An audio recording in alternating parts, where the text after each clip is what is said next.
Tragis. Hampir saja Indonesia membeli jet tempur F-35 Lightning II, namun Langung dihadang oleh AS.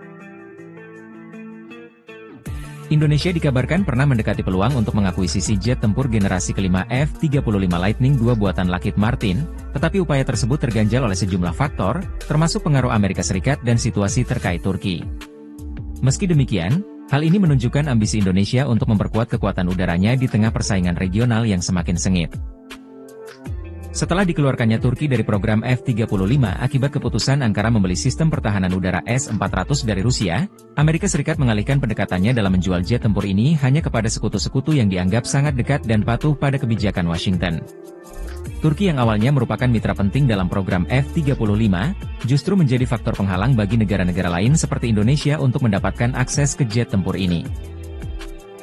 Indonesia sejak lama mengincar pesawat tempur canggih untuk memperkuat Tentara Nasional Indonesia Angkatan Udara. F-35 Lightning II menjadi salah satu opsi menarik mengingat kemampuan siluman, stealth, teknologi canggih, serta daya serang multiperannya.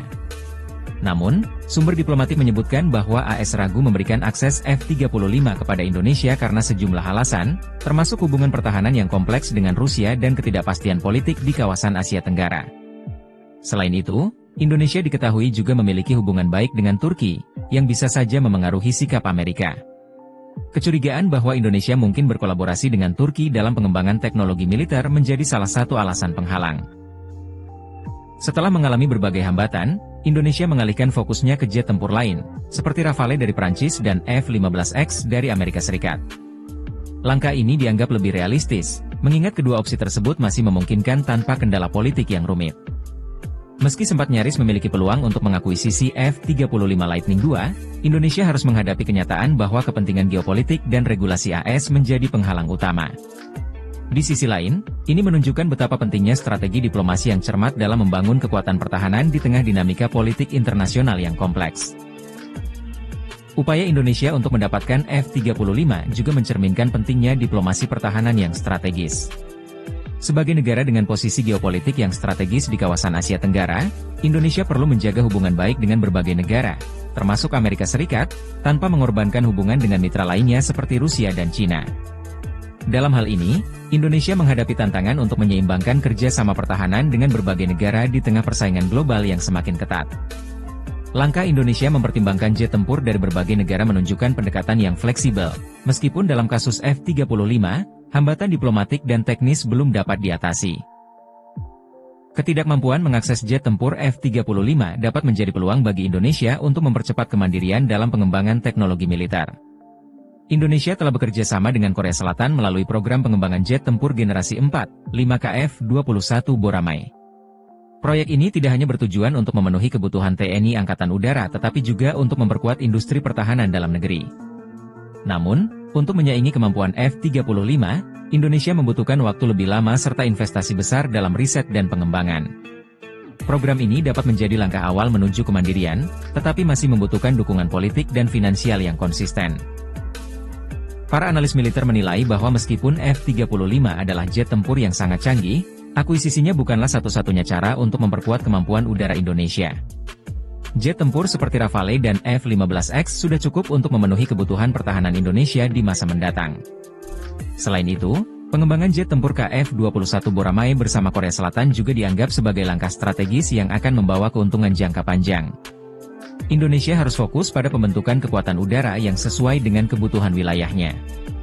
Teknologi generasi kelima memang penting, tetapi kesiapan operasional dan biaya pemeliharaan juga harus dipertimbangkan. Indonesia tetap memiliki peluang untuk mengakses teknologi militer tingkat lanjut, termasuk F-35, jika berhasil memperkuat hubungan diplomatik dengan AS dan memenuhi kriteria strategis yang diinginkan.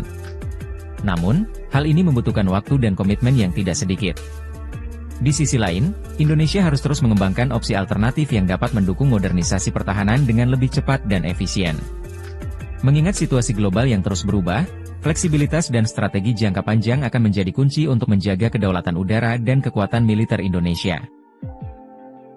Meskipun peluang untuk mendapatkan F-35 saat ini terhalang, upaya Indonesia tidak sepenuhnya sia-sia. Pengalaman ini menunjukkan bahwa diplomasi dan strategi pengadaan alutsista harus dirancang dengan mempertimbangkan kepentingan geopolitik yang lebih luas.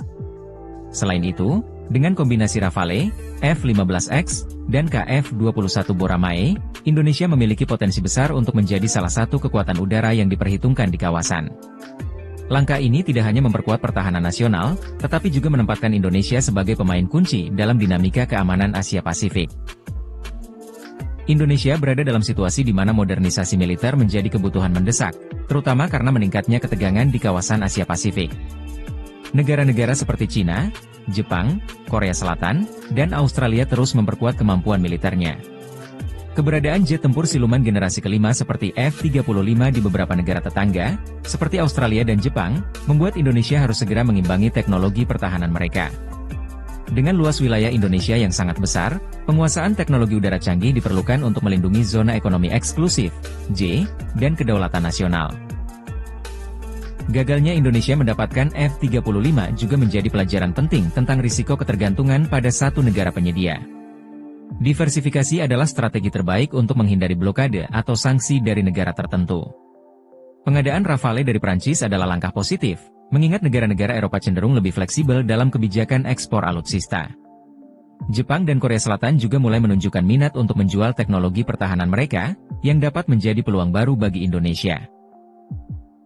Salah satu alasan Indonesia sulit mendapatkan F-35 adalah posisinya yang netral dan hubungan baik dengan berbagai negara, termasuk Rusia dan Cina. Netralitas memungkinkan Indonesia untuk menjalin hubungan diplomatik yang luas, termasuk dengan negara-negara yang bersaing. Namun, posisi ini juga membuat Indonesia sulit mendapatkan kepercayaan penuh dari negara-negara besar seperti AS yang memiliki kepentingan strategis. Indonesia harus memastikan bahwa program ini memberikan manfaat besar dalam transfer teknologi kepada industri pertahanan dalam negeri. Meskipun ada tantangan besar, Indonesia memiliki peluang nyata untuk membangun kekuatan udara dan militer yang modern, mandiri, dan disegani.